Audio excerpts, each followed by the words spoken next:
dizer que quem sabe profundamente tudo isso que eu vou falar hoje aqui, consegue paliar muito bem os seus pacientes. O maior problema que nós vemos no dia a dia aí dos profissionais de saúde é justamente os erros de conceito, né?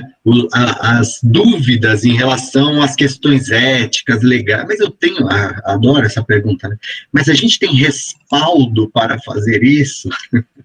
Né? É uma pergunta que aparece bastante. Então, gente, nada de errado se surgir essas dúvidas em algo que eu vou estar trazendo para vocês aqui. É para perguntar mesmo, é para tirar todas as dúvidas, não é para sair dessa aula aqui com minhoca na cabeça, não, achando que tem algum problema dentro disso que eu estou falando, que as pessoas não devem fazer algo, enfim. Então, vamos lá. Bom, o conceito de paliar, né, a palavra paliativo ou paliar vem de pallium, que é uma capa ou manto que cobre os ombros, nada mais do que isso, né? Ou seja, é o conceito de cobrir, aliviar, cuidar. Esta é a capa dos cavaleiros das cruzadas, que eles chamavam de pallium, né? Uma capa, um manto grosso, né, que protegia eles das intempéries, nas lutas, nas cavalgadas, enfim. E os religiosos aí da igreja, principalmente bispos, papa, enfim, usam, né, essa capa com o nome de pallium também. A história moderna do cuidado paliativo passa por Cicely Saunders, aí, uma das principais figuras, né, do cuidado paliativo. Tem outras grandes figuras, principalmente Elizabeth Kubler-Ross também, mas acho que Cicely Saunders foi uma das pessoas que mais contribuiu tecnicamente para os cuidados paliativos. Ela teve como primeira formação assistente social, como segunda formação ela era enfermeira, né, e depois ela se formou médica, em 1967. Ela foi a grande responsável pela criação do conceito de hóspice moderno que nós conhecemos hoje. No Brasil, esse conceito ainda não é muito difundido, existem hóspices no Brasil, mas normalmente eles costumam ser muito caros. O que é um hóspice? Tá? Só para vocês saberem, porque isso também faz parte de conceitos dos cuidados paliativos. Hóspice é como se fosse um local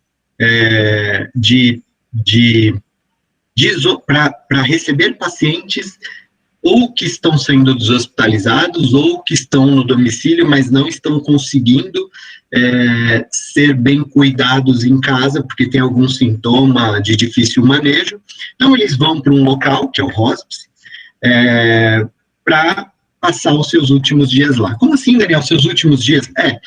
A indicação de hóspice normalmente é para pacientes que têm um prognóstico de menos de 6 meses de vida. Portanto, pacientes terminais. O conceito de terminalidade é qualquer paciente que tem uma doença com prognóstico menor do que 6 meses.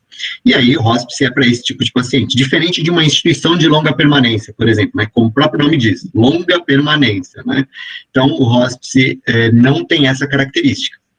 E por que eu falei que no Brasil não é uma coisa que ainda está tão difundida? Porque é muito caro, né? E não tem, não tem vínculo normalmente com um plano de saúde, operadora de saúde, né? É particular. Então, as pessoas pagam, tipo, 20 mil reais, 30 mil reais por mês para manter o seu familiar num hóspice. Cicely Saunders morreu em 2005, paliada no seu hóspice. É o St. Christopher's. Esse é o hóspice fundado por Cicely Saunders. Fica em Londres, tá? E é isso. Essa é a ideia, né? De que ele não pareça um hospital, de que ele pareça tem uma cara de hotel, tem uma cara de um espaço de convivência, né, enfim. E aí tem atividades como pintura, musicoterapia, piscina, enfim, locais para terapia ocupacional, então bem interessante. Só para mostrar para vocês, esse é o setor onde eu trabalho, né, que é a unidade de internação do pronto-socorro, é a enfermaria de cuidados paliativos do Hospital São Paulo, que é o Hospital Universitário da Unifesp, e eu sou fisioterapeuta responsável por essa unidade. Hoje nós atendemos pacientes COVID/paliativos lá, tá bom? Estamos num boom aí de Covid, então é uma unidade bem interessante, porque é a única unidade de cuidados paliativos que eu conheço que é de um pronto-socorro, é vinculada a um PS, de um hospital público de porta aberta. Então, o que muda isso? Muda que a gente recebe pacientes em cuidados paliativos de todas as especialidades, da onco, da neuro, da cardio, da geriatria, enfim, né? E as discussões são bem ricas lá por conta disso. Por definição, cuidados paliativos é uma abordagem que melhora a qualidade de vida de pacientes, adultos e crianças, e famílias. Então, quando a gente fala adultos e crianças, aí, entre parênteses, né, é só para reforçar a ideia de que cuidado paliativo não depende da idade. Tem muita gente que fala, não, criança não se palia criança, de jeito nenhum. Como não, gente? Se a criança tem indicação de cuidados paliativos, isso não pode ser visto como um abandono, como desistir, como tirar a esperança, tá? Nós vamos falar mais disso. Então, melhora a qualidade de vida de pacientes e famílias. Então, é o conjunto paciente-família, certo? Não é só cuidar do paciente e a família é alguém que está ajudando a cuidar do paciente. Não, a família é cuidada junto pela equipe, que enfrentam problemas associados a doenças que ameaçam a vida. Previne e alivia sofrimento através da identificação precoce, avaliação correta e tratamento da dor e outros problemas físicos, psicossociais e espirituais. Então, outra coisa importante, se você estiver tratando só do físico, dos aspectos físicos do seu paciente, provavelmente está fazendo muito pouco por ele, certo? A gente precisa ter uma abordagem também psicossocial e espiritual, que são extremamente importantes. E às vezes a gente acaba, eu até perguntei isso, né, para saber quais eram os profissionais que estavam aqui, que a gente acaba terceirizando isso. Peraí, então, psicossocial, a gente joga isso nas costas aí do psicólogo, né, espiritual também, ou do assistente social, ele que fica com essa parte aí de ver a questão psíquica. Não, gente, não necessariamente, né, extremamente importante que todos os profissionais da equipe possam minimamente abordar essas questões, né, psíquicas e até espiritual. Qual é o problema de você perguntar, por exemplo, na sua avaliação, no que esse paciente acredita? Se ele tem alguma religião, se aquilo é importante para ele, se de repente faz sentido dentro de um processo de internação que venha um padre, no caso dele ser católico, que venha o pastor, no caso dele ser, um paciente de uma igreja evangélica, ou até a mãe de santo dele, no caso dele ser da Umbanda, sei lá. Então, as pessoas pulam essa parte, muitas vezes, e entendem isso como, não, isso é supérfluo, isso não faz parte do meu trabalho, isso não é da minha alçada, isso não cabe a mim. E aí, a gente acaba se tornando um profissional mais frio, tecnicista, medíocre. Dados importantes. 98% das crianças que precisam de cuidados paliativos, né, ou seja, que não têm acesso, residem em países subdesenvolvidos como o nosso, né? Então, no Brasil, se vocês acham que é difícil paliar um paciente adulto, idoso, imagina uma criança. Cada vez mais eu tenho visto isso melhorar, crescer, né, as pessoas se interessarem, mas ainda tem muita resistência quando se fala de cuidado paliativo na pediatria. Imagina, a criança não pode ser paliada, a gente tem que tentar de tudo para salvar a vida da criança, né? Enfim, então, frase de quem não faz ideia do que está falando, né? Menos de 10% dos hospitais no Brasil possuem alguma equipe ou serviço de cuidados paliativos. Então, presta atenção nessa informação. 10% dos hospitais no Brasil possuem alguma equipe de cuidado paliativo. Isso não significa que 10% das pessoas que precisam de cuidado paliativo recebem. Esse número é muito menor. No Brasil, menos de 5% das pessoas que precisam de cuidados paliativos recebem.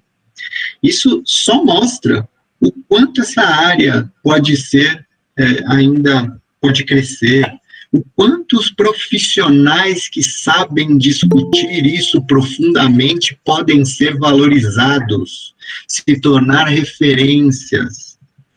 Vocês talvez não façam ideia da importância disso que eu estou falando ainda, porque, né, provavelmente ainda estão na graduação e tudo mais, mas assim que vocês começarem, deve ter gente aqui já fazendo ou no internato, ou fazendo estágio de graduação no hospital, e as discussões costumam ser muito superficiais, muito inespecíficas sobre cuidado paliativo, porque a verdade é que ninguém sabe.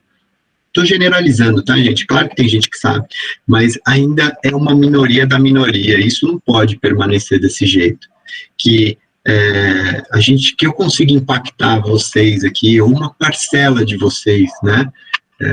Só o fato de vocês estarem aqui me ouvindo já são uma população selecionada, né? Não é todos os alunos das universidades que estão aqui.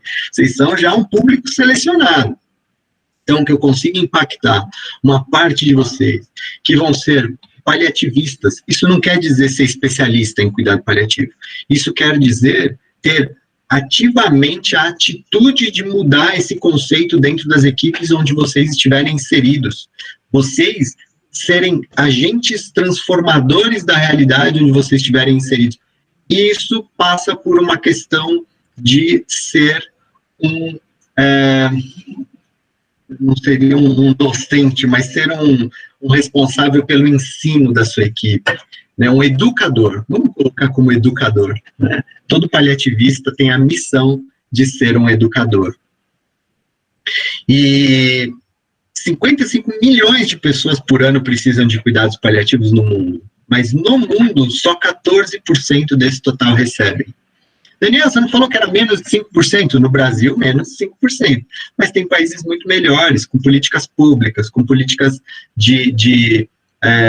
relacionadas ao seu sistema de saúde predominante. Pra vocês terem uma ideia, nos Estados Unidos, eles não têm lá, né, como o nosso SUS aqui, né, eles têm o Medicare, mas o Medicare, para pacientes em cuidados paliativos que estão nos hospitais, e muitas vezes em terminalidade, em fim de vida, eles têm hóspices vinculados ao Medicare, por exemplo. Ok? Olha que maravilha, como se a gente tivesse hóspices vinculados ao SUS aqui no Brasil, né? Ou seja, estamos muito distantes disso. Esse é um quadrinho da Organização Mundial de Saúde, e os outros eu já abordei, esses da ponta, mas esse do meio diz o seguinte: 83% da população mundial não tem um acesso adequado a tratamento de dor, principalmente a medicamentos opioides, né, morfina, por exemplo. Então, a dor é um sintoma muito subtratado no mundo, muito mesmo. Pra vocês terem uma ideia, tem um estudo que mostra que 40% dos pacientes oncológicos, que é um tipo de paciente que a gente cuida da dor de forma muito agressiva, 40% dos pacientes oncológicos têm a sua dor subtratada. Ou seja, eles deveriam estar recebendo um tratamento um pouco mais agressivo e não estão, tá? Por quê? Porque muitas vezes os médicos acabam tendo medo de prescrever opioide, porque ficam com aqueles fantasmas de que o paciente vai morrer, vai se intoxicar, vai viciar, enfim, um monte de confusão na cabeça aí das pessoas. Se a gente tivesse mais tempo para discutir. Quem tiver dúvida disso, bota aí que eu falo sobre efeito colateral, intoxicação de opioide também. Mas é o tipo de coisa que a gente, óbvio, precisa ter, os médicos precisam ter cuidado, precisam se preocupar, mas não deixar de tratar a dor de alguém por medo de processo de intoxicação, por exemplo. Muito bem, até porque, na minha opinião, todo profissional de saúde deveria saber reconhecer uma intoxicação por opioide. E aí, eu não vou falar agora, não. Pensem aí, quais são os três sinais de intoxicação por opioide? O pessoal da farmácia, da medicina, o pessoal tem que saber, hein? E os físios, os psicólogos também tem que saber. Mas é que eu sei que não aprende isso na graduação. Agora, o pessoal da medicina tem que aprender. Três sinais de intoxicação por opioide. Eu não estou falando de efeito colateral, eu estou falando de intoxicação. E no final eu respondo para vocês, se vocês quiserem. Então vamos lá. Quem deve ser paliado?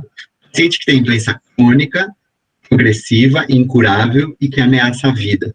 E aí, gente, que tipo de doença é uma doença crônica, progressiva, incurável e ameaçadora da vida? É muito fácil pensar, por exemplo, num câncer. Câncer pode se encaixar aí, né? Doença crônica, progressiva, incurável que ameaça a vida.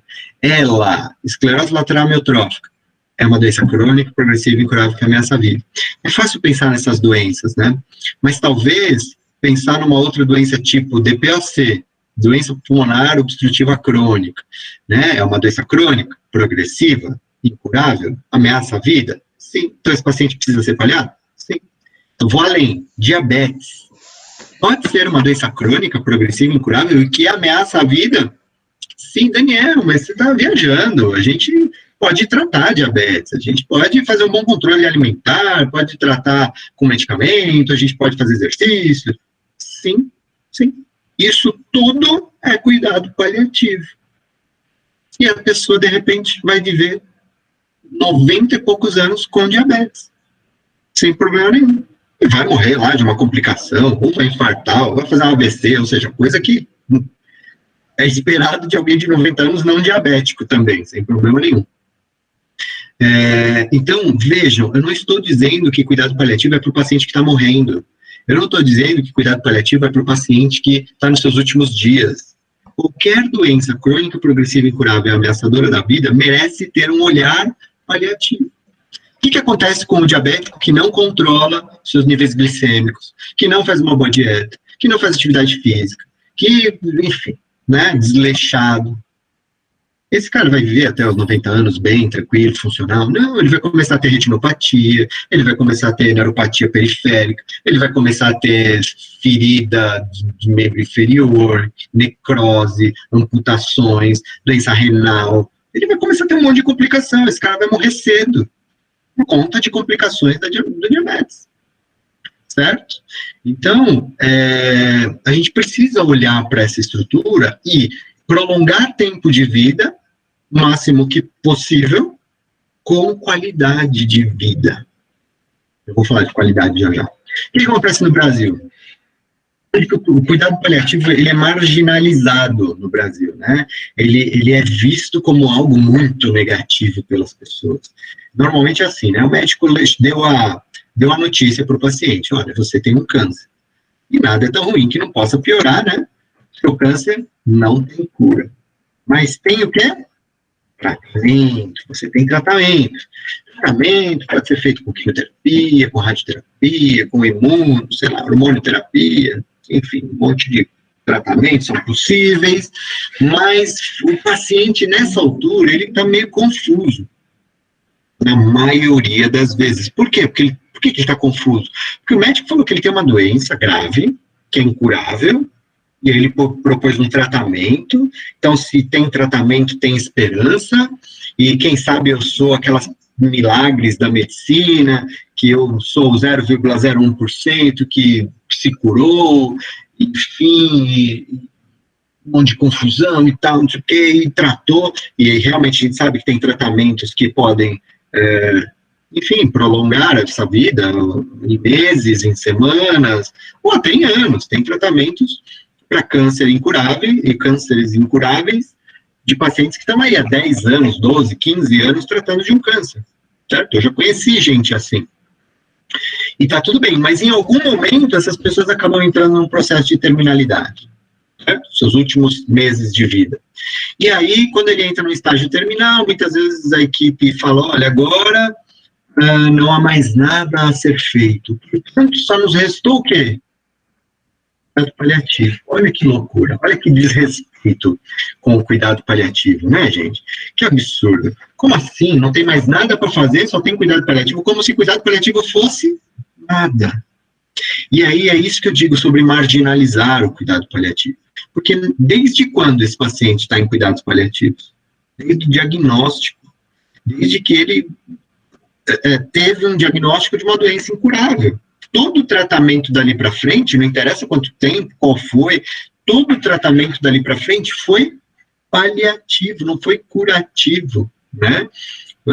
Daniel, mas foi uma terapia modificadora da história natural da doença. Perfeito. E quem disse que cuidado paliativo não pode ter associado ao controle de sintomas, por exemplo, terapia modificadora da história natural da doença. Se eu puder prolongar tempo de vida com qualidade de vida, isso também é cuidado paliativo? É.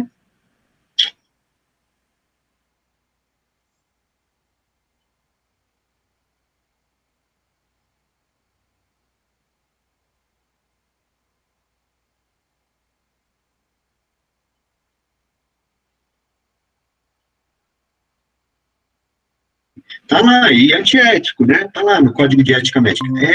É vedado ao médico abreviar a vida do paciente, ainda que a pedido desse ou do seu responsável legal. Portanto, proibido fazer eutanásia. Perfeito, não estamos nem discutindo isso aqui.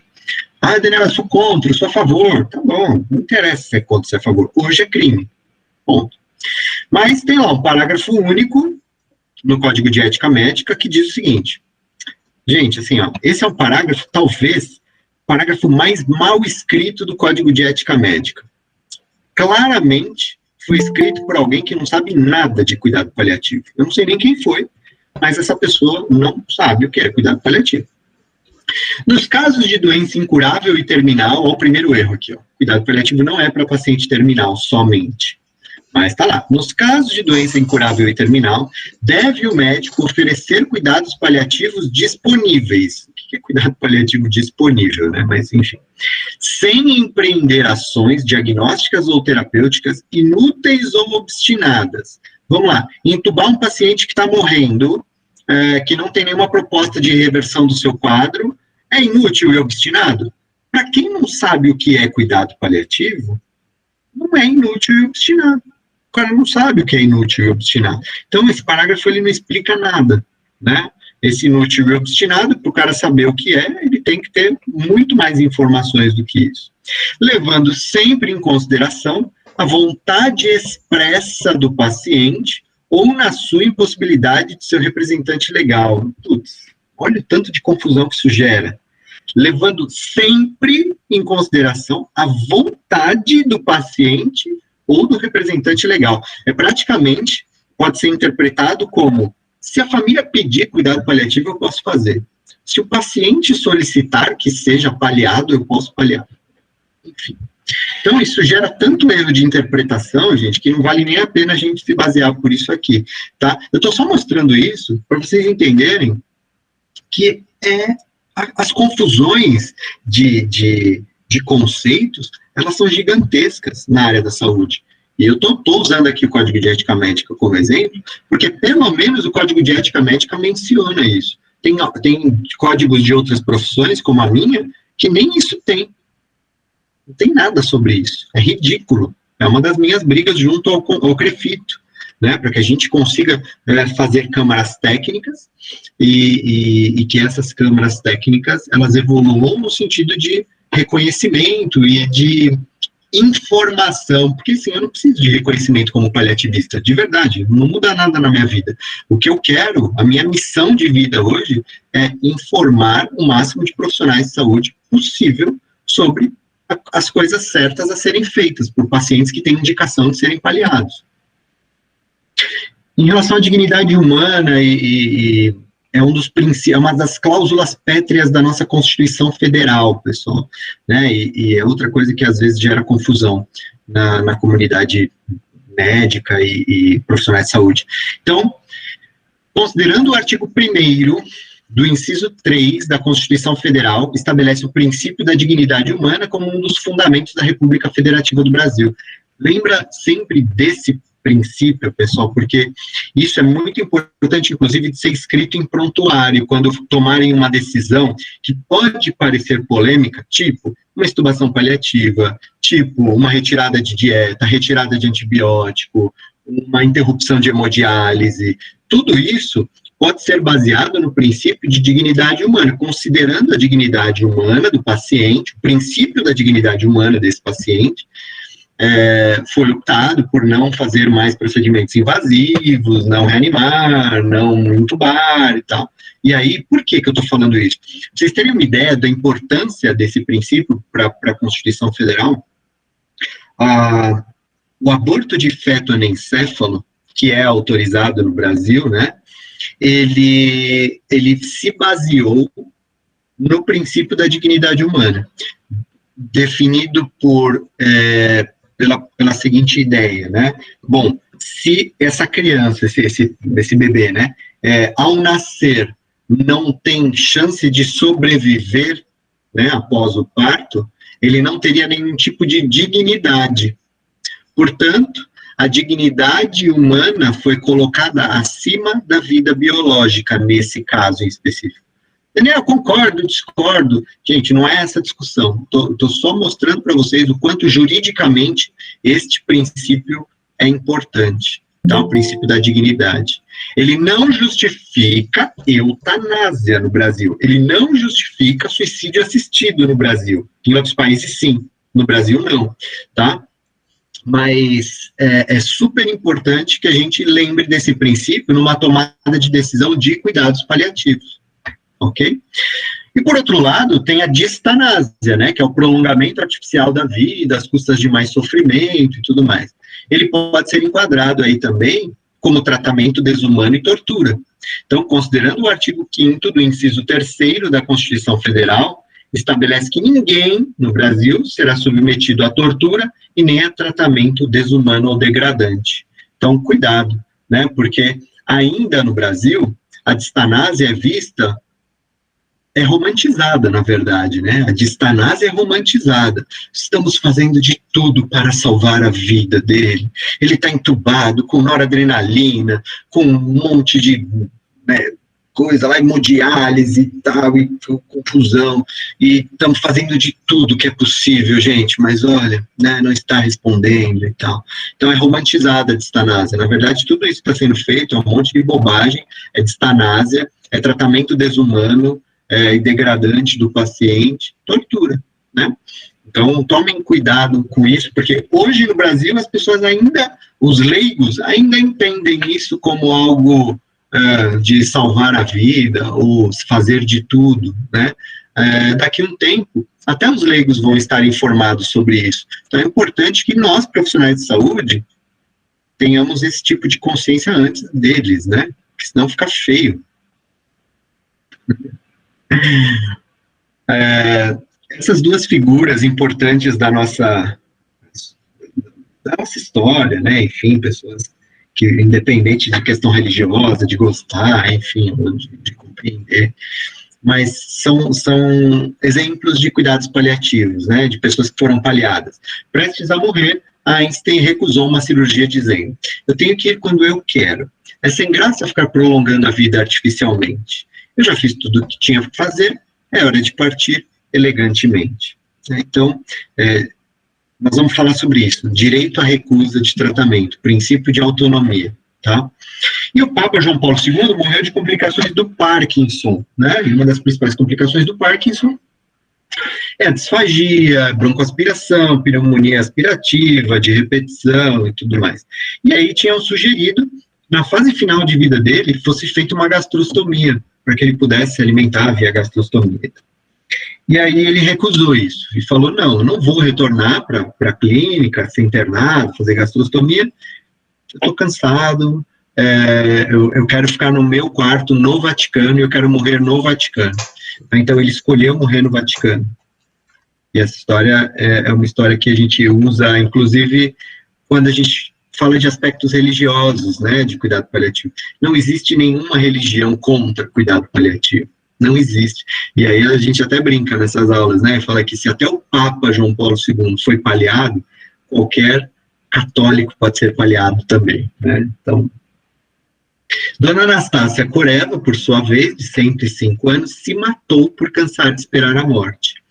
Então, gente, enquanto a gente acha muitas vezes que prolongar a vida é a melhor coisa, prolongar a vida a qualquer custo é a coisa mais certa, prolongar tempo de vida é o que a gente aprendeu na faculdade, tem pessoas idosas morrendo por suicídio, cada ano mais, né? Eu não sei quem já estudou isso, mas é uma curva assustadoramente ascendente, o número de casos de suicídios em idosos. Então, eu não estou dizendo que a gente não tem que prolongar a vida de ninguém, nada disso. Eu estou dizendo que, muitas vezes, questões psíquicas, como depressão, esquizofrenia, são doenças também que podem ser crônicas, progressivas, incuráveis e ameaçadoras da vida, e também tem que ser paliado. Dona Anastácia Coreva se matou enforcada. Pensa na funcionalidade de uma senhora de 105 anos para se enforcar, né? Então, a gente precisa cuidar do todo do paciente, né? E não só pensar em prolongar tempo indefinidamente. Não é isso, né, que é qualidade. Tempo, a gente fala muito sobre tempo, né? A gente aprende que é isso que importa, dar tempo para o paciente, ganhar tempo com as nossas condutas, prolongar, não deixar morrer. A morte muitas vezes é vista como um fracasso, a morte é vista como algo que nos envergonha, nos embaraça, né, profissionalmente. Isso é um absurdo, tá, gente? Eu quero libertar vocês dessa crença, caso alguém tenha ela. A morte não tem nada mais natural do que a morte, né? Tem uma certeza aqui que todo mundo tem, é que vai morrer um dia. Alguém tem dúvida de que vai morrer? Se alguém tiver essa dúvida ainda, tem o pessoal da psicologia, que a gente pode encaminhar, que bom que temos psicólogos aqui também, mas não é para ter dúvida não, né, gente? É uma certeza, a gente vai morrer, a gente não sabe quando, como, enfim, mas todos vamos. E aí, quando a gente fala de ciclo da vida e sabendo que todo mundo vai morrer, a morte vira um tabu às vezes, né? Não, pelo amor de Deus, Daniel, não fala isso não, bate na madeira, né? E tem gente que deve ter batido na madeira aí também. Não, pelo amor de Deus, nem fala isso. Apesar de ser algo natural, né? Algo que vai acontecer com todo mundo, a gente não quer falar sobre. A verdade é que a gente espera que o nosso ciclo da vida seja assim, né? A gente nasce, cresce, estabelece relações, não necessariamente amorosas, relações de vida, e a gente quer envelhecer, ficar bem velhinho mesmo, quando a gente estiver muito velhinho, mas andando, falando, consciente, orientado, funcional, todo mundo quer estar bem velhinho assim, né? E aí a gente sabe que um dia vai morrer, todo mundo vai morrer, tá bom. O medo é de morrer? E aí eu vou afirmar para vocês que não é. As pessoas não têm medo de morrer. Porque se caísse um meteoro na Terra, vamos supor que caísse um meteoro na Terra e falasse assim, ó, vai morrer todo mundo, tá? Não adianta ir para bunker, não adianta ir para se esconder, não adianta fazer nada. Vai morrer todo mundo, tá bom? O impacto não vai sobrar nada. Será que as pessoas iam ficar realmente tão desesperadas a ponto de, sei lá, mudar algo de forma muito importante na sua vida? Claro, realização de sonhos, de desejo, algumas coisas assim, talvez fossem acontecer. Tá bom. Mas, gente, vai morrer todo mundo. Você ia querer sobreviver só você? Só eu, né? Só eu sou a lenda. Eu fiquei sozinho no mundo, né? Será que era isso que a gente ia querer mesmo? Né? Agora, vamos colocar uma outra situação. Quem assistiu aqui o Vingadores, lembra do Thanos, né? Que ele estala os dedos lá e metade da população morre. Metade. Só que você não sabe que metade você vai estar. Se você está na metade que vai ficar, ou se você está na metade que vai embora. Isso causaria mais estresse, né? Isso causaria mais dor. Por quê? Porque, na verdade, as pessoas têm medo disso aqui, ó, da ruptura.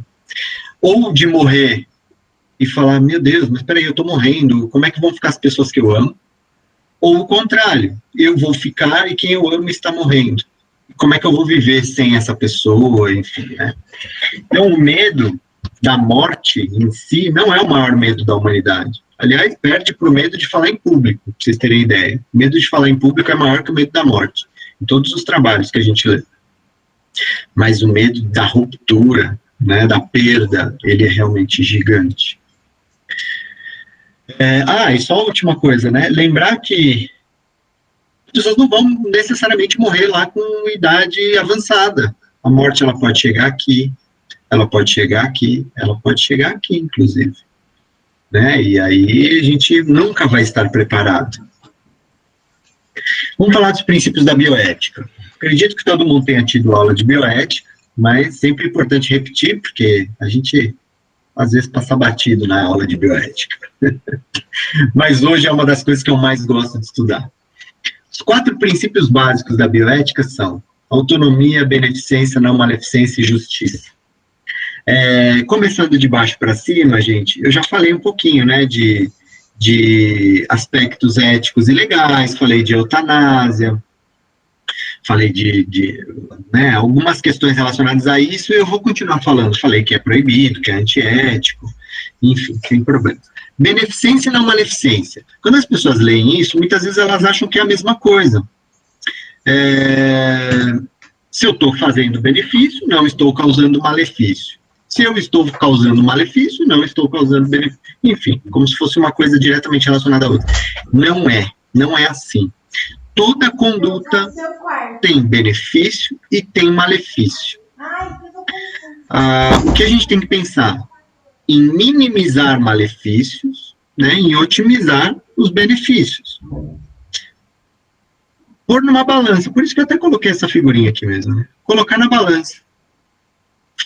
Vou dar um exemplo aqui, do fisioterapeuta que aspira um paciente, né? Aspiração nasotraqueal, por exemplo. É uma conduta do físio, do enfermeiro, enfim, de vários outros profissionais. Tem benefício? Tem. Eu vou fazer lá vou tirar a secreção do paciente. Tem malefício? Claro que tem. É um dos procedimentos mais dolorosos, angustiantes, que causa medo, desconforto, sei lá, sangra. Tem um monte de malefício. Daniel, mas tira a secreção, o paciente vai respirar mais aliviado. Tá bom, se você acha isso, então o benefício supera o malefício? Faz sentido fazer? Faz. Ótimo, tá bom. Outra coisa, quimioterapia, tem benefício? Tem benefício. Tem lá, controla o avanço da lesão tumoral, do câncer, enfim. Tem malefício? Claro que tem. Todos os efeitos colaterais da quimioterapia. Ah, Daniel, mas espera aí, o benefício supera o malefício. Tá bom, sempre? Será que é sempre? Aquele paciente com oncológico, em fim de vida, nada funcional, caquético já. Será que a quimioterapia tem mais benefício ou mais malefício? Ah, não, nesse caso aí, a quimio pode até matar o paciente, né? Porque ele está já muito frágil e tal. Então, é o mesmo procedimento. Então, não é o procedimento que tem mais indicação ou menos indicação. Ele depende da condição do paciente. A mesma coisa a aspiração, que eu dei o exemplo anterior. Tem paciente que não tem indicação de ser aspirado, porque está em fim de vida, porque já não está mais sentindo aquilo, porque muitas vezes o controle do sintoma tem que ser farmacológico só e ponto. Então, princípios da bioética, sempre pensar em beneficência e não maleficência. E eu deixei o princípio da autonomia por último, porque eu acho que ele é o mais legal de falar. Qual que é a ideia, né? Muita gente tem a ideia de que a autonomia está relacionada com a escolha do paciente. O paciente tem direito a escolher o que ele deseja. E está errado. O paciente não escolhe o que ele quer. Ele tem direito à recusa de tratamento. Lembrem disso, tá? O paciente não tem, assim como família também não tem direito de escolher o que quer que faça com o familiar deles, o paciente também não tem direito de escolher nada, ele tem direito de recusar, a não ser que a equipe dê duas opções, dois caminhos, considerados possíveis pela equipe.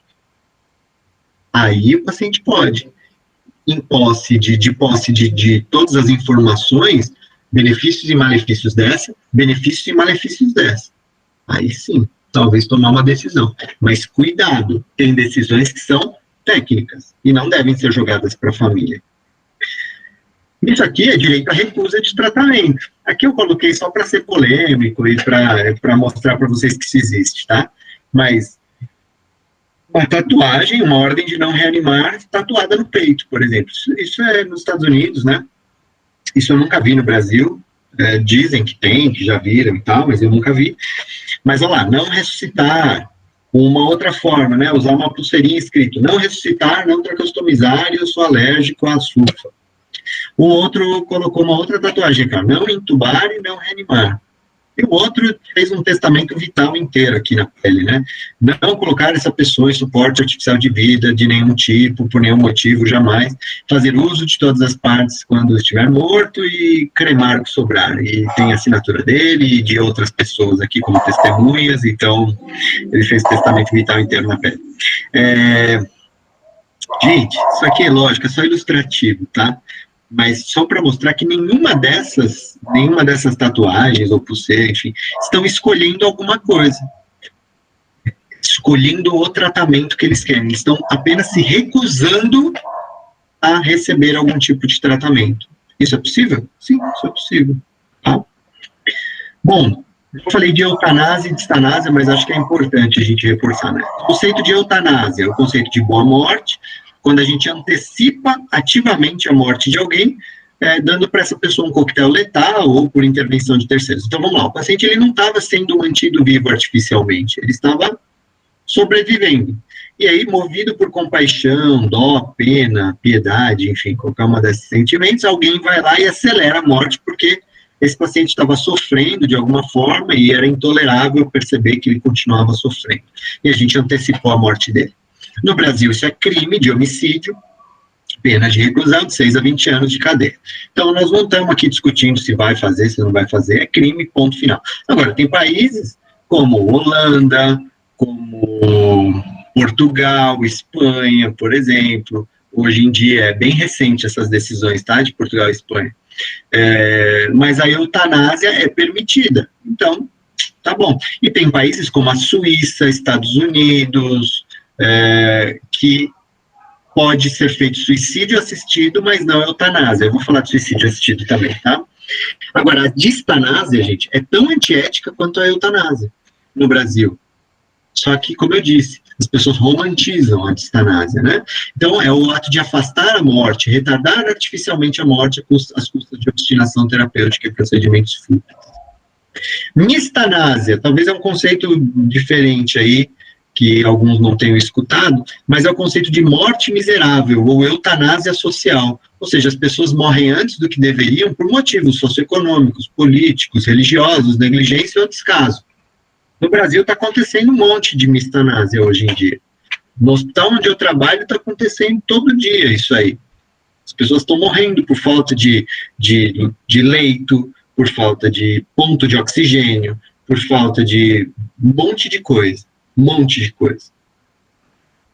E o que a gente preconiza hoje é a ortotanásia, né, dentro dos cuidados paliativos, que é o conceito de morte correta, sem que a gente interfira no processo de morte, acompanhando e controlando os sintomas, tá? Então, nem acelerar a morte e nem retardar a morte artificialmente. Como eu falei, a eutanásia no Brasil é crime de homicídio, artigo 121 do Código Penal, matar alguém, pena de reclusão de 6 a 20 anos de prisão. No artigo 122 fala de morte, de assistido, que é o ato de induzir ou instigar alguém a se suicidar ou prestar-lhe auxílio para que o faça. Pena de reclusão de 2 a 6 anos, se o suicídio se consuma, ou reclusão de 1 a 3 anos, se da tentativa de suicídio resulta em lesão corporal grave. Então, ambos são crime. No Brasil, punidos com reclusão, né? Prisão. Já em países como Canadá, Holanda, Luxemburgo, Suíça e Estados Unidos, não é crime o suicídio assistido, as pessoas podem morrer. Qual a diferença de eutanásia e suicídio assistido? A eutanásia é feita por um terceiro. Um terceiro, normalmente o médico, né? Existem casos de suicídio assistido feitos por um familiar também, suicídio assistido não, eutanásia. A pessoa vai lá e mata o paciente, né, movido por compaixão, movido por um sentimento de acabar com o sofrimento do outro, que é intolerável. E o suicídio assistido é solicitado pelo próprio paciente e realizado pelo próprio paciente. Então, ele precisa tomar o coquetel, ou ele precisa iniciar a infusão da droga, tá bom? Mas o que a gente mais vê realmente no Brasil é a distanásia acontecendo de forma muito ampla, de forma muito livre, de forma muito normal, né? Frases do tipo, no meu plantão esse paciente não morre, né? Como eu já vi muitas vezes em UTI. Graças a Deus faz muito tempo que eu não escuto isso, mas há alguns anos atrás era uma frase bem comum. Hoje as pessoas acham que tem um pouco de vergonha de falar isso para mim também, né? Então, talvez por isso eu não escute.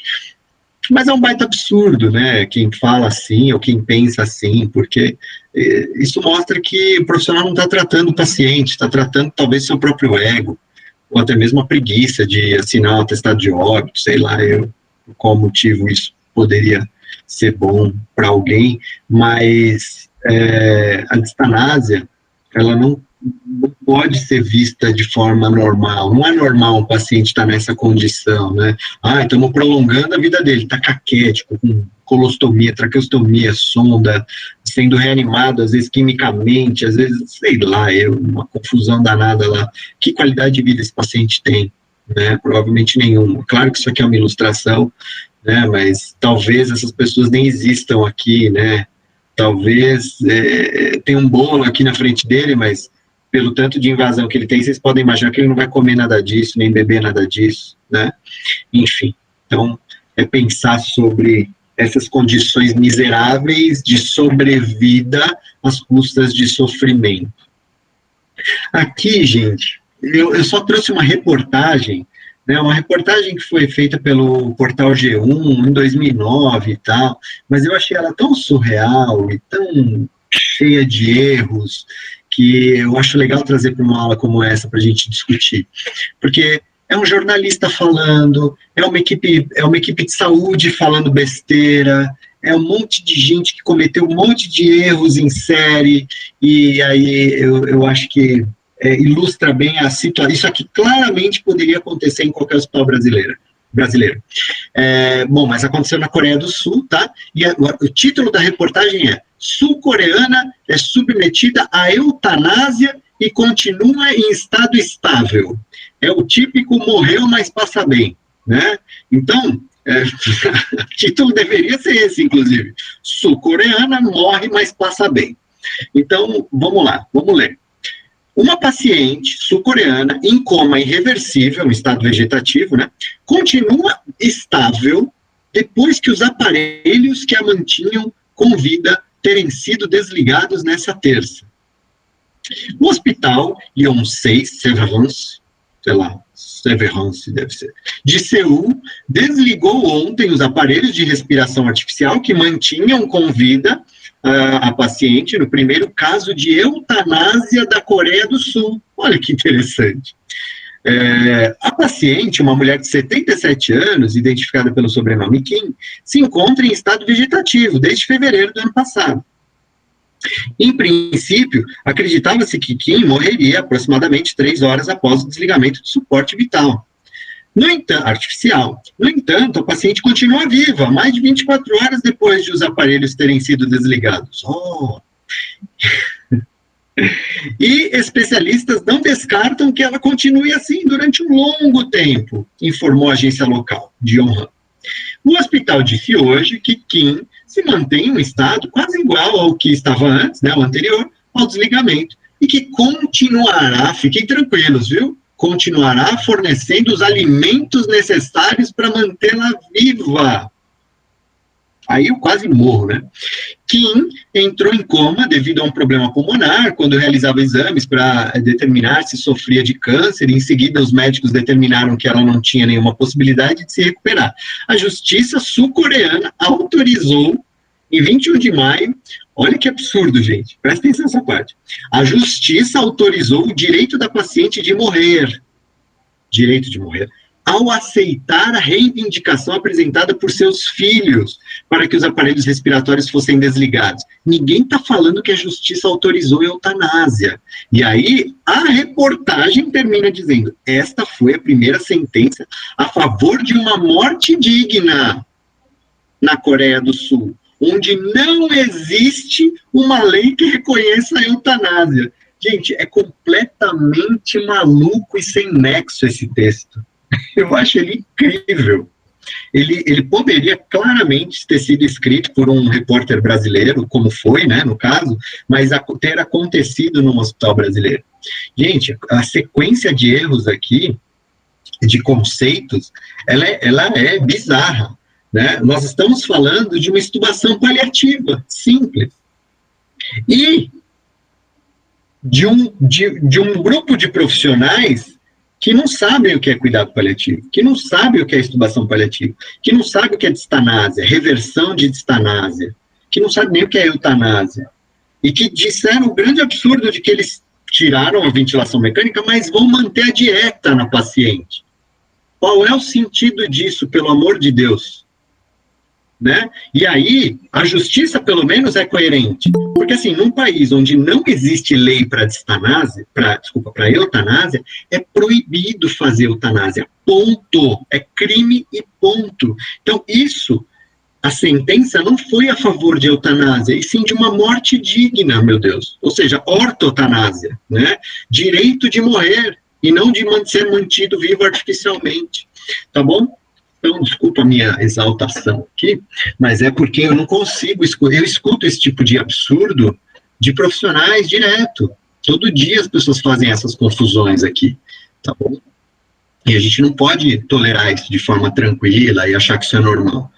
Isso é absurdo. E é o seguinte, gente, se tem um sentimento que faz com que as pessoas mudem condutas e façam a coisa correta pelo seu paciente, esse sentimento chama-se vergonha.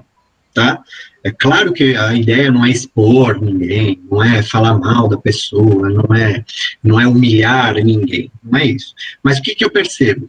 Quando as pessoas começam a sentir vergonha de não saber esse tipo de conceito na sua prática, elas mudam, elas passam a estudar, elas passam a fazer diferente, porque elas não querem que ninguém olhe para elas e fale o seguinte: nossa, meu, aquele médico, aquele físico, aquele enfermeiro, aquele, sei lá, qualquer profissional, nossa, não sabe nem o que está fazendo eutanásia com o paciente está morto lá e ele querendo subir droga, o paciente está morto lá e ele querendo fazer tal coisa com o paciente. Então, gente, se tem um sentimento que faz com que as pessoas mudem condutas, estudem e façam a coisa certa, esse sentimento é a vergonha. Os princípios dos cuidados paliativos são alívio da dor e outros sintomas, isso parece óbvio, né? Considerar a morte como um processo natural, e vejam, estou dizendo natural, não banal, nem sem importância, tá? Então, não é banalizar a morte, jamais. É entender que faz parte da vida. E integrar os aspectos psicológicos e espirituais, possibilitar a funcionalidade o maior possível até o momento da morte, auxiliar os familiares durante a doença e o luto, numa abordagem multiprofissional, inclusive domiciliar, melhorar a qualidade de vida, já vou falar de qualidade de vida, e deve ser iniciado o mais precocemente possível. Gente, sempre que possível, colocar toda a equipe né, olhando para o paciente e família. Vejam que a família não está como mais uma seta vermelha aqui, né, a família, ela está sendo cuidada pela equipe também, e essas setas, elas não podem estar só viradas para o centro. Essas setas, elas têm que se conversar, né, gente? A equipe precisa de uma conversa e de uma interação para que o paciente seja atendido de forma mais ampla e completa possível.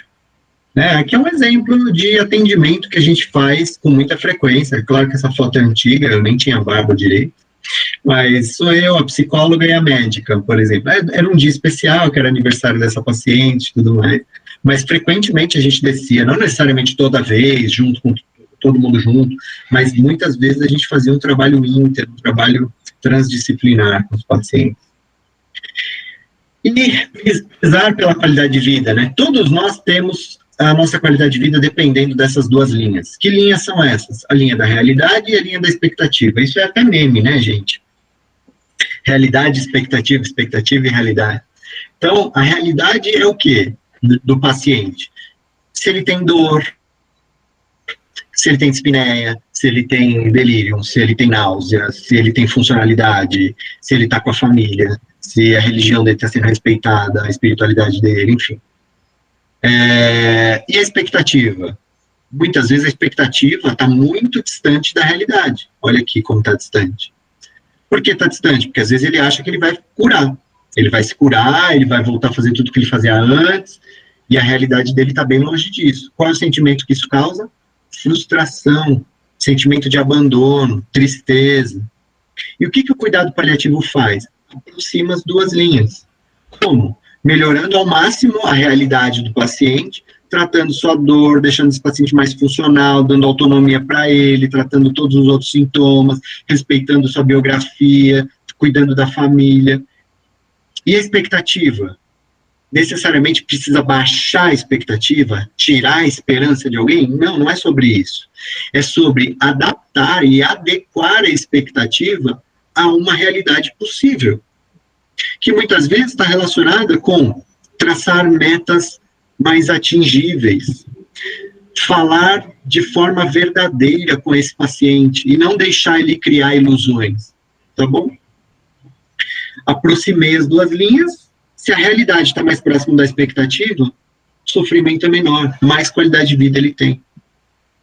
Esse é o caso do Fábio, um paciente que a gente mostra ele, eu mostro ele nas aulas, porque ele já apareceu até no Globo Esporte, enfim. O Fábio tem ela, né, uma das piores doenças que existe, na minha opinião. E o Fábio, ele... Bom, ela, todo mundo sabe, né? O paciente vai perdendo os movimentos, o paciente vai deixando de comer, de respirar sozinho, precisa ser tracostomizado, muitas vezes. Na verdade, não precisa se ele não quisesse. E ele chegou nesse momento para nossa internação, lá entubado, né? E aí, ele consciente, orientado, perguntaram para ele se ele queria ser tracostomizado ou não, né? Para ser mantido no BIPAP. E ele falou: isso vai me dar mais tempo de vida? Sim, provavelmente vai te dar mais até alguns anos de vida. Ele falou: então, para mim faz sentido, porque qualidade de vida para mim é ver a minha filha crescer. Não importa se eu vou sentir dor, não importa como eu vou ficar, a minha maior qualidade de vida é ver minha filha crescer. Ponto. Ele definiu que é qualidade de vida para ele. Acabou. Para todo mundo seria a mesma coisa? Não. Isso é muito individual. Cada um sabe qual é a sua dor e o seu limite. Por isso que essa pergunta ela é tão importante. E além disso, olha o Fábio aí, é um cara que fica, o grande paixão dele é o futebol, ele jogava no time de várzea, e até hoje esse time virou a família dele. São as pessoas que levam ele para o campo, todos os jogos, ele, o BIPAP dele, fica lá no banco de reserva, a esposa dele faz parte da diretoria do time, e promove churrasco, promove evento, enfim, lava os uniformes, e é isso, ou seja, isso é qualidade de vida para ele, ponto. Gente, o modelo antigo de cuidados paliativos era bem dicotômico, né? Ou o paciente está sendo tratado, ou ele está em cuidados paliativos. Isso não existe mais, né? Hoje, o cuidado paliativo ele tem que começar a partir do momento de diagnóstico de uma doença incurável e ameaçadora da vida. Ah, Daniel, mas tem terapia multiplicadora da história natural da doença. Beleza, então tem que receber, sim.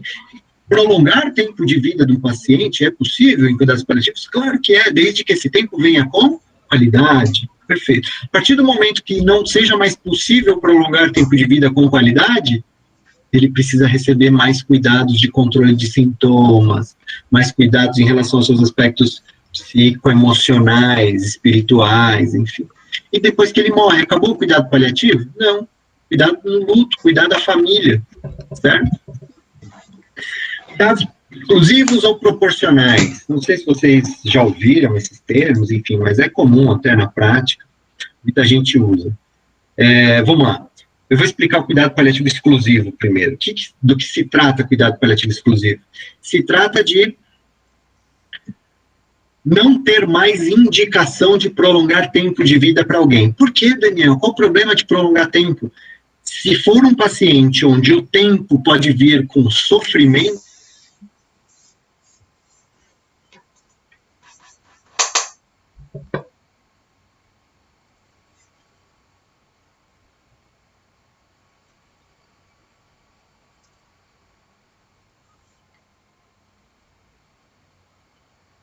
ninguém está numa cama, ele está com lesão por pressão, múltiplas contraturas, enfim, não interage. Por que prolongar o tempo de vida desse paciente? Vai trazer...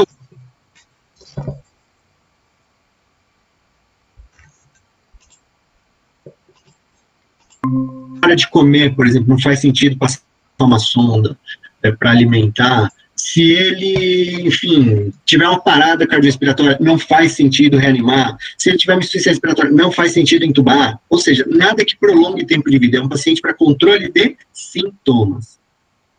Certo? Agora, e se o paciente... Ah, não, Daniel, prolongar o tempo de vida pode vir com qualidade, dependendo do que é que a gente está fazendo. Esse paciente está em cuidados paliativos proporcionais. O que quer dizer o cuidado paliativo proporcional? Estava escrito lá no prontuário do meu paciente. Esse paciente está em cuidados paliativos proporcionais. Isso quer dizer o quê? Nada. Se não tiver descrito o que está sendo considerado como proporcional para ele naquele momento, só esse termo não quer dizer nada. Então, isso é muito importante, tá, gente? Prontuário é uma grande arma para a gente, que a gente descreva minuciosamente, de forma completa, tudo que está sendo feito, esperado, proporcionado para aquele paciente, certo? Então, nada é proibido em cuidado paliativo. Nem entubar, nem hemodiálise, nem cirurgia, não é proibido. Desde que cada um desses procedimentos esteja sendo indicado pensando em reverter algo para aquele paciente que vai ter qualidade de vida, caso reverta. Outra coisa importante, diretivas antecipadas de vontade, né, gente? A gente falou da questão de direito à recusa de tratamento, mas muitas vezes as pessoas não fazem uma manifestação de vontade. E o que é a diretiva antecipada de vontade? Nada mais é do que um documento, um testamento vital, mais a nomeação de uma pessoa que garanta fazer cumprir esse testamento vital, tá bom? Que a gente chama de mandato duradouro. Então, gente, tem um paciente que tem uma doença crônica, está lúcido, está consciente, orientado, e seria muito importante que ele descrevesse quais são os desejos, quais são as vontades, tá, que ele tem, enfim. Isso daqui daria uma aula só de testamento vital e diretiva antecipada de vontade, mas só para vocês saberem quanto isso é importante dentro dos cuidados paliativos. Saber avaliar o paciente não só do ponto de vista físico, né, gente, da sua doença, dos seus sintomas, função, ferida, nível de consciência, área psicognitiva. Tá bom, isso aqui é o normal, é o que a maioria das pessoas faz. Agora, muitas vezes a gente não sabe nada sobre a família, se esse paciente, quais as relações que ele tem, situação econômica, se tem dinheiro, se não tem dinheiro, se tem religião, espiritualidade, se isso é importante para ele ou não. Às vezes ele até tem religião, mas não é importante para ele. Às vezes ele não tem religião nenhuma, mas a espiritualidade é algo fundamental na vida dele. Então é importante saber. As tarefas, quem ajuda, quem leva, quem traz, quem cuida. E o processo de fim de vida, perguntar sobre o legado, como essa pessoa quer ser lembrada quando ela partir, como ela entende o que vai ser o processo de morte dela. Ai, Daniel, que fúnebre falar de processo de morte com o paciente. Mas muitas vezes é tudo que os pacientes querem, eles sabem que isso vai acontecer e eles precisam resolver coisas às vezes. E eles têm direito a escolhas muitas vezes, e a gente não dá esse direito em muitos casos. Então, isso precisa estar claro. E, gente, assim, eu falo muito, lógico, eu sou fisioterapeuta, né, eu sei que eu estou falando para a equipe multi aqui, mas o que eu quero dizer, isso aqui, para mim, faz muito sentido quando a gente pensa em fazer sentido para o paciente. Então, cada conduta, cada intervenção, cada terapia que você propõe tem que fazer sentido para o paciente, mesmo que não faça tanto sentido para você, mas tem que fazer sentido para ele, né? Então, o paciente, às vezes, precisa mexer a mão, mas por que não através de um jogo? O paciente não tem nenhuma indicação de ficar em pé, esse paciente não tinha nenhuma indicação de ficar numa prancha ortostática, mas era o pedido de fim de vida dele, era ficar numa prancha, em pé, ele queria vivenciar essa postura de novo. Essa paciente morreu um dia depois dessa foto, e a gente deixou ela funcional e sorrindo até o último dia de vida dela. Então, tem que fazer sentido, né? Aqui outro exemplo. Aqui, esse é um paciente, pessoal, que estava na ventilação mecânica, um DPOC, Gold D, e tinha um câncer de pulmão. Ele não tinha mais possibilidade de sair da ventilação mecânica. Chegou um dia que ele falou para a gente o seguinte: eu não vou mais ficar na ventilação mecânica. Ah, não, seu Pedro, chamava o seu Pedro, a gente vai mandar o senhor para casa, a gente vai mandar no BIPAP, a sua família já está vendo isso e tal. Ele falou: não, eu não vou sair desse hospital, eu vou morrer aqui. Eu não quero ser mantido vivo numa máquina. E a gente conversou com essa família, e a gente propôs a descontinuação da ventilação mecânica, tá, com ele. Ele morreu 3 dias depois, saiu do quarto, foi lá ver o céu, tomar um vento no rosto, que era algo que ele queria. Realização de desejos faz sentido para o paciente. Ele entende isso como algo bom. Ele é uma pessoa, ele não é uma doença. Então, vamos olhar para esse lado, né? Então, teve bolo, teve, enfim, bexiga, teve flor. Aquele paciente só queria tomar um sorvete. Era um desejo. Daniel, não tem indicação. situação, esse cara é disfágico, tá customizado, meu Deus, ele vai broncoaspirar assim. Broncoaspirava, e a gente aspirava o sorvete na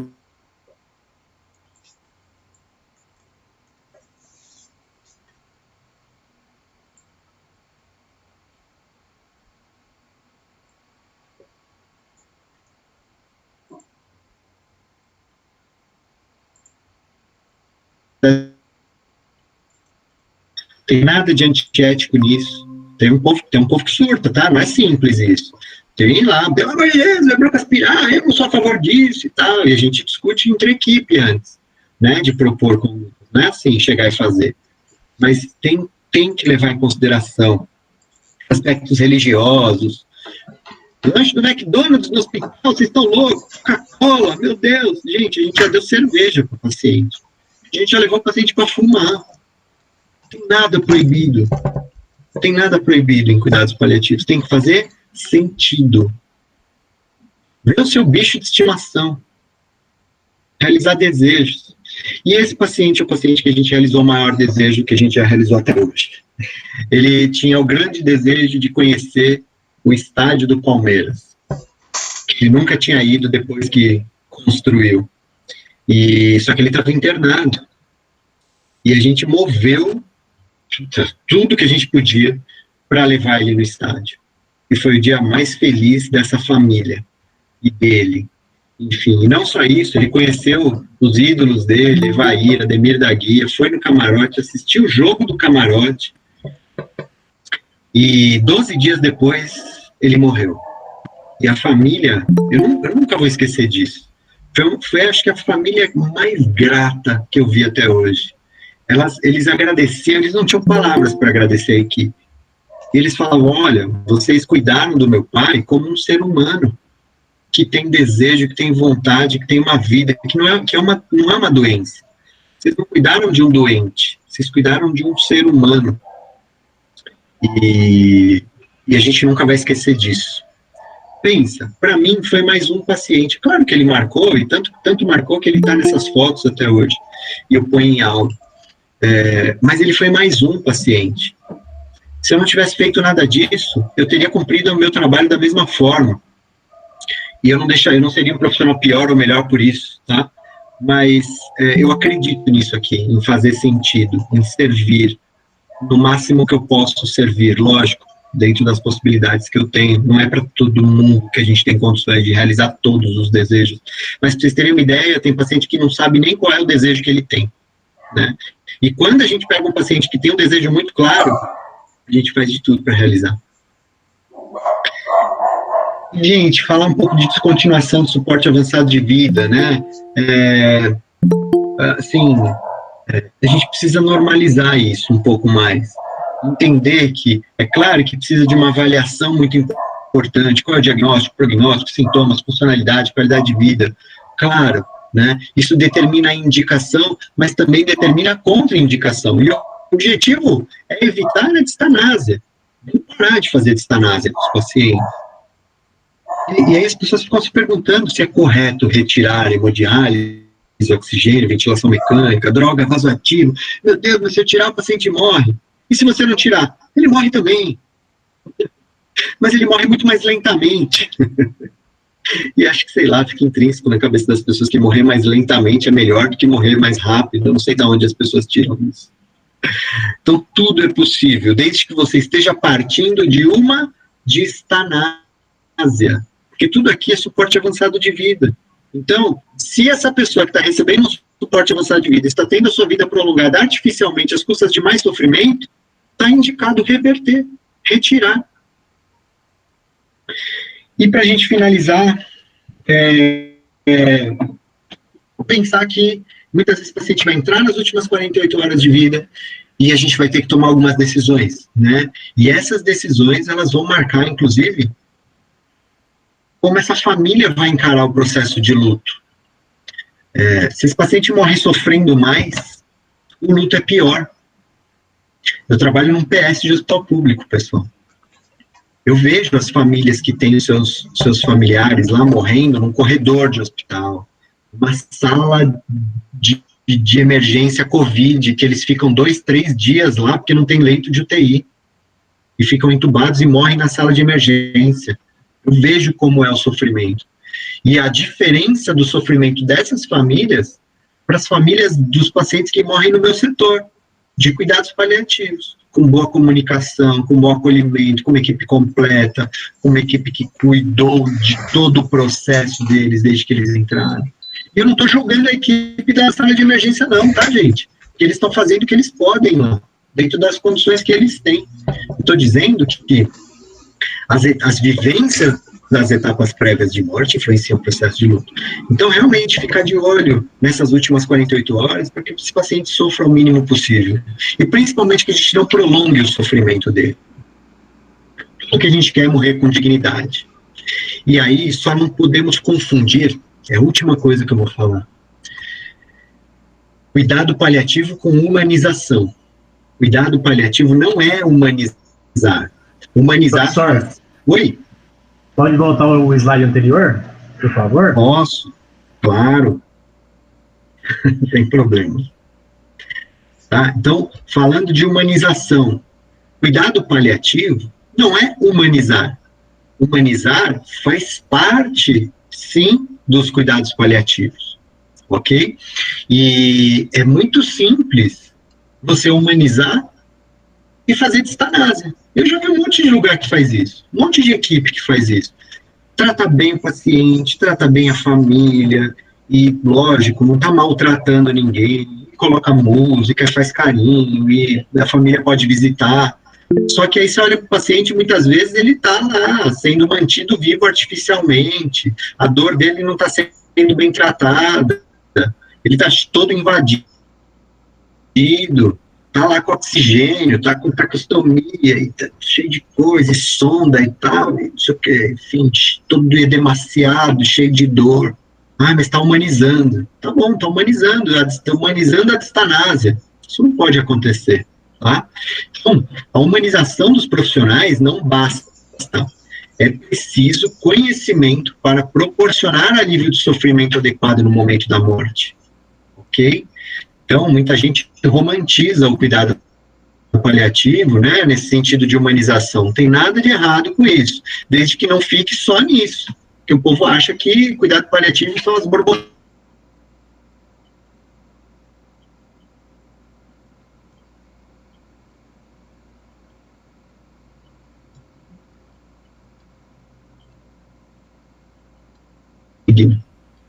E quer morrer de forma indigna. É isso que eu falei, olha essa foto, né? Uma cama lá dura, sem lençol, sem nada, um ambiente meio, né, frio, sei lá, meio esquisito e tal, enfim, parece uma coisa meio abandonada, né? Então é isso, dor não tratada, solidão, distanásia, abandono pelos profissionais, desrespeito à autonomia. É isso que a gente quer evitar. Finalizar, eu gosto muito dessa frase que diz que a morte não é a maior perda da vida. A maior perda da vida é o que morre dentro de nós enquanto vivemos. O meu significado para essa frase é: toda vez que eu estou num lugar onde eu não quero estar, com pessoas com quem eu não queria estar, fazendo coisas que eu não queria fazer, eu estou morrendo um pouco. Tá, então é isso. Eu evito esse tipo de coisas, lugares ou situações, porque sentir isso é sentir que eu estou morrendo um pouco a cada vez que eu estou nessa condição da minha vida. Então eu evito morrer em vida. E, bom, gente, eu vou deixar aqui meu Instagram, me sigam lá, eu falo bastante de cuidado paliativo, e a gente troco muita experiência com as pessoas que me procuram, enfim. Eu estou lançando uma mentoria de cuidados paliativos, que é uma mentoria multiprofissional, então, se alguém quer aprender mais sobre isso, vai ter meu acompanhamento por 2 meses, tem um curso bônus, começa esse final de semana já, e, bom, tem mais informações lá no meu Instagram também, e eu vou deixar vocês com essas dicas de livros também, tá bom? O primeiro é Multi, né, para toda a equipe aí, e eu não falei isso nessa aula, então eu não posso ir embora sem falar. Se tem uma coisa para tirar dessa aula, invistam em comunicação.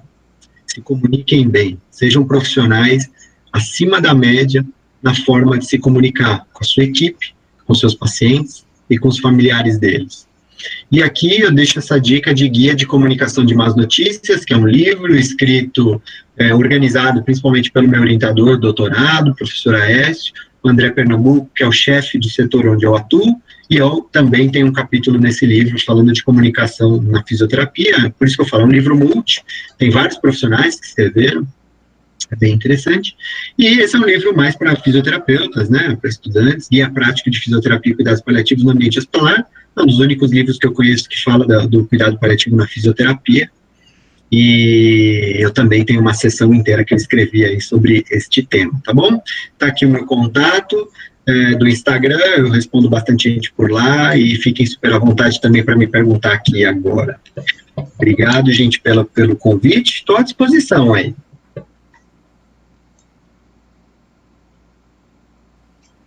Pronto, agora eu consigo voltar para a câmerazinha, né? Pronto, voltei aqui. Não estava vendo ninguém, apesar que vocês estão com a câmera fechada, mas agora eu estou aqui. Oi, eu gostaria de agradecer muito a palestra, foi incrível. Eu acho que todo mundo precisava conhecer, ter essa base dos cuidados paliativos, né? Deu um problema na participação das pessoas, que voltou, deu mais de 100 pessoas e não foi todo mundo que conseguiu entrar, mas a gente vai continuar fazer novas palestras, a gente vê uma forma de todo mundo conseguir participar. Tá bom. E a gente está mandando o link de presença do Forms aqui no chat, para todo mundo conseguir se inscrever. Tem algumas perguntas aqui. Dá tempo de eu responder? Dá tempo sim. Tá bom, então vamos lá. Ó, a Iá Brito colocou, fale dos efeitos colaterais, sim. Fui criado em uma casa com muito medo de qualquer tipo de remédio. Acho que foi quando eu falei da morfina, né, dos opioides em geral. Então vamos lá, eu perguntei quais eram os 3 sinais de intoxicação por morfina. E ninguém respondeu aqui, deixa eu ver... Não, acho que ninguém respondeu, mas tudo bem, vou falar para vocês então. Gente, isso serve para todo mundo, tá? Por que da morfina ou de opioides, né? E por que isso é importante? Gente, porque várias vezes eu já vi outros profissionais identificando intoxicação no paciente, fisioterapeuta, enfermeiro, até psicólogo, tá? De que chegou para avaliar o paciente, ele estava, vamos lá, 3 sinais, tá? Primeiro deles, pupila miótica, tá bom? Então, a pupila bem pequenininha, puntiforme ali, pode ser um sinal de intoxicação por opioide. Segundo, rebaixamento do nível de consciência. Então, o paciente fica mais rebaixado, sonolento, menos responsivo. Terceiro, depressão respiratória, que pode começar com um sinal clínico que é bradipneia. Então, você conta a frequência respiratória do paciente, está lá, 7, 8 respirações por minuto, é um sinal de intoxicação, tá? E aí a Brito perguntou dos efeitos colaterais. Efeito colateral de opioide, o maior efeito colateral é constipação, mas pode dar prurido, né, também, coceira, pode dar náusea, o opioide dá muita náusea, enfim, né, tem tolerância, dependência, é minoria, mas pode acontecer. Então, assim, são efeitos colaterais, tá, gente? Não contraindica o uso do medicamento, mas são coisas que a gente tem que ficar de olho, sim, até para que a gente possa fazer outras medidas para reverter, caso o paciente apresente. Mas intoxicação é muito importante que a gente saiba reconhecer. Por quê? Porque se o paciente está intoxicado e continuar dando opioide para ele, o que vai acontecer? Ele vai fazer uma depressão do centro respiratório e vai morrer. Só que isso não acontece de uma hora para outra. Isso demora horas para acontecer. Por isso que a gente precisa saber reconhecer e interromper a morfina, interromper o opioide, às vezes é fentanil, às vezes é metadona, sei lá, pode ser qualquer opioide.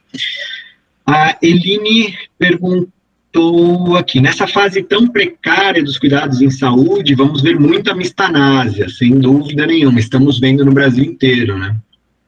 O Alisson perguntou aqui, como proceder se não houver concordância entre a vontade do paciente e da família? Vamos lá, boa pergunta, Alisson. O paciente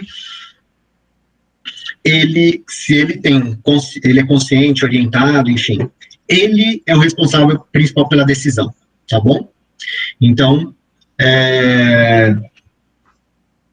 a família pode não concordar, e aí é muito importante entrar uma reunião familiar, a equipe entender melhor essa família, acolher, psicologia tá junto, principalmente para dizer, inclusive, para essa família, olha, vocês têm o direito de não concordar, mas a vontade do paciente, que é consciente, orientado, independente, autônomo, ela tem que prevalecer. Quando tem essa questão da vontade ter impacto, né?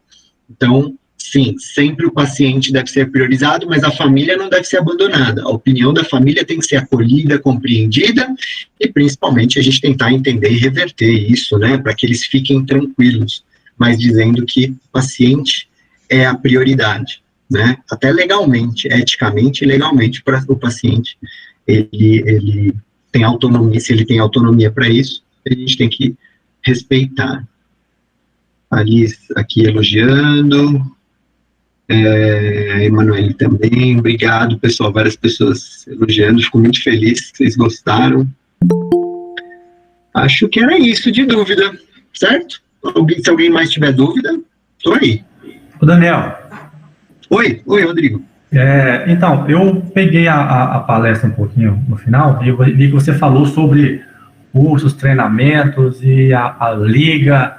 Eu gostaria de saber um preview assim rapidinho de como a gente faz para estar junto e colado e eu poder ter mais conhecimento a respeito.